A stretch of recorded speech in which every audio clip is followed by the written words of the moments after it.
Okay, so sorry about my wife beater. I'm gonna demo some stuff that I just that's in that email that I'm sending to you really quick, and I'm gonna do it right here.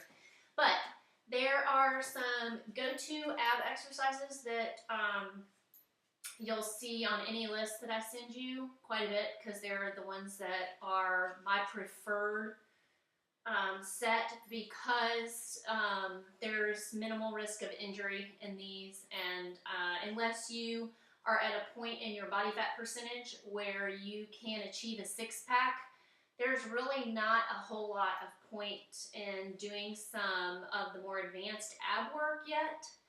So you can achieve optimal strength in what I'm about to show you, and then later in the process we can actually up the ab work, when you're at a point where you can visibly see it. Otherwise, you're just interested in ab strength and not anything else. You cannot spot burn fat, so it's not like we're going to shrink the abs with ab work.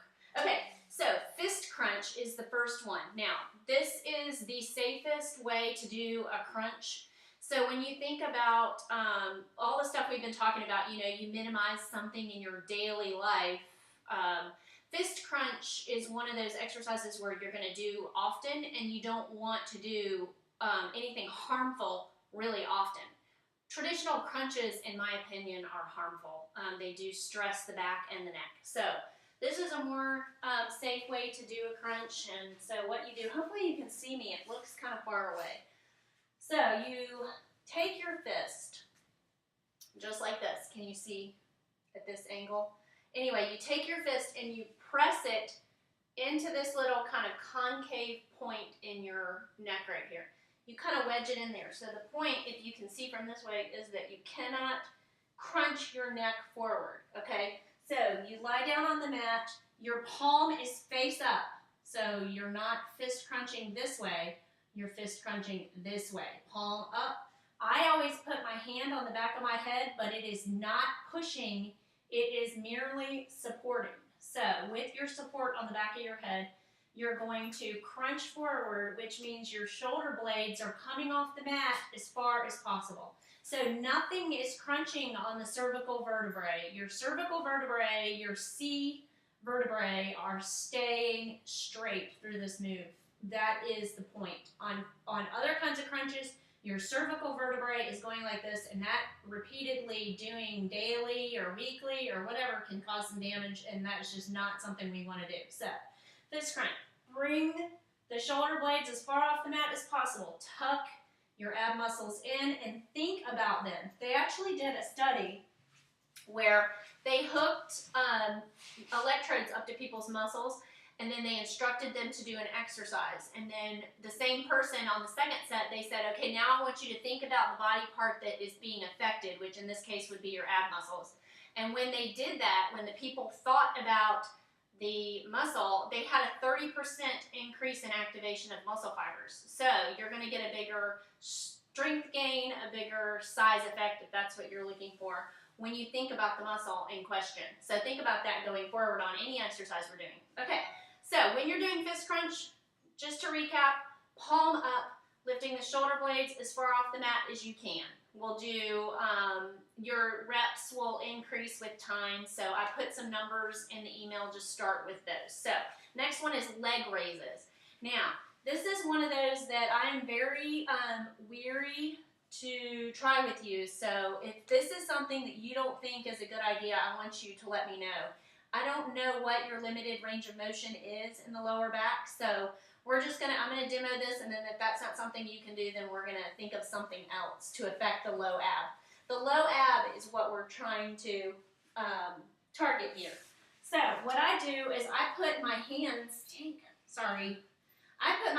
flat down on the mat right underneath my glutes, because my tailbone is shaped in a way that it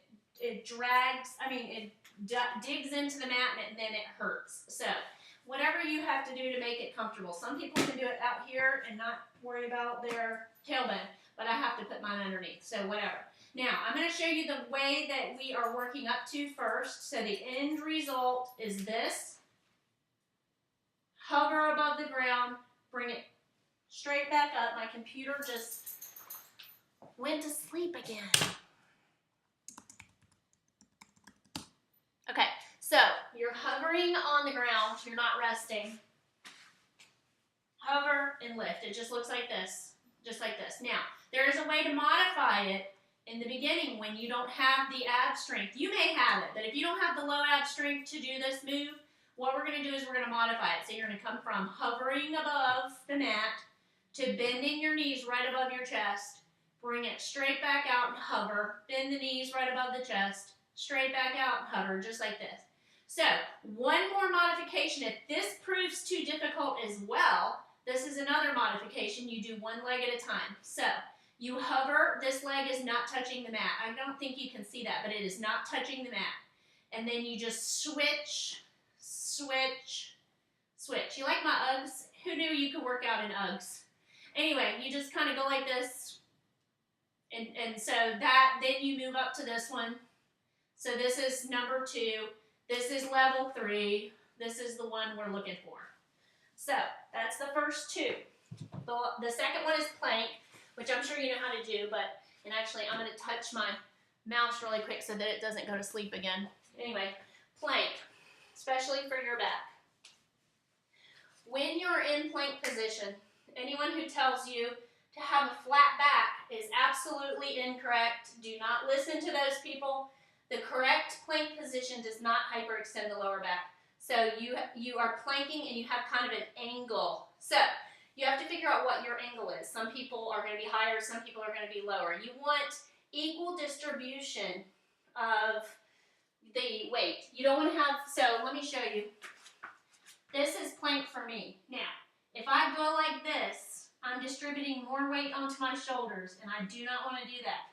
I want an equal distribution, so it looks something like this. See how I have a small arc there? What we don't want is this, straight back. That is not what we want. We want to have that little arc. So, not like this, and not like this, but right here. Your spine has a natural, well, and yours might even be even more pronounced, but spines have a natural lower curvature, and that's what you want to just kind of have dictate where your arc is. Okay, so planking, this you want to start goal 30 seconds, work your way up. If you can do 30 the first time, then increase it to 45. Find out where it's hard, where you start to shake. When you get that shakiness, it's okay, but that's kind of where you want to sit. So when the shakiness goes away, that's when you need to increase time. Okay, now, the oblique swing. I thought I had everything I needed, but I'm going to go grab a dumbbell. I'll be right back.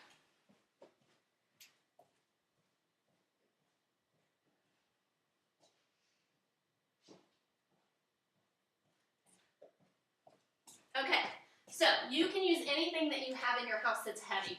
Start out small. This one's a 15-pound dumbbell, but I've seen people use bowling balls even, which actually would probably be pretty good because it's round and easy to hold. So, you hold the dumbbell or whatever evenly right in front of chest, right here.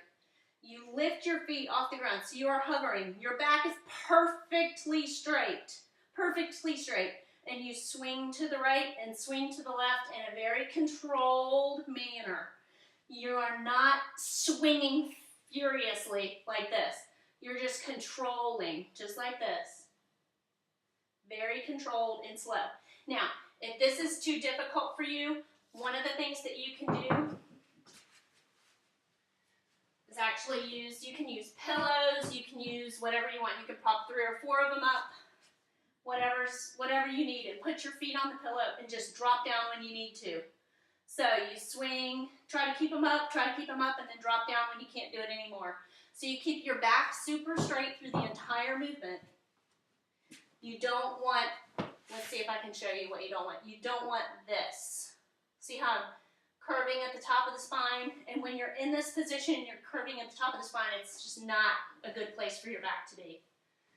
If those do not work for you, some people just, no matter how long I've worked with them, they just cannot hold their legs straight up, especially people who are overweight, but they can't hold their legs up over the mat like that. So if that's the case for you, let me know and I'll find another modified version that we can do, okay? So that's it. Let me know if you have any problems with any of those movements, and the set that I sent to you for the cardio list, that is to be done at a slow pace. So when you're doing the ab work, you don't want to be, you know, raising your heart rate, if that makes sense. So that's it. Have fun.